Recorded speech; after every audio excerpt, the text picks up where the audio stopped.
மறைந்த இயக்குனர் பாரதி ராஜா தனது எல்லையை திரையுலகத்துடன் நிறுத்திக் கொள்ளவில்லை.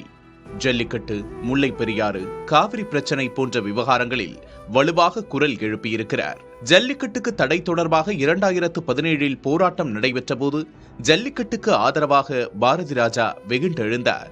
ஜல்லிக்கட்டுக்கு தடை விதிக்கிறது எங்களுடைய அடிப்படையான பண்பாட்டையும் கலாச்சாரம் எங்கேயோ தொட்டு பார்க்குறீங்கன்னு தான் எனக்கு தெரியுது. மிருகவதைங்கிறது முட்டாள்தனமான ஒரு விஷயம். அது அடிப்படையில் இதுக்கு இவ்வளவு போராடி எங்களுக்கான சுதந்திரத்தை, எங்களுக்கான விஷயத்தை உங்ககிட்ட நான் என்ன போராடி வாங்கணும் அப்படிங்கிற ஒரு பெரிய கவலை இருக்கு. முல்லை பெரியாறு அணை விவகாரம் கொதி நிலையில் இருந்தபோது கேரளத்துக்கு எதிரான போராட்டங்களில் முன்களத்தில் பாரதி ராஜா நின்றார்.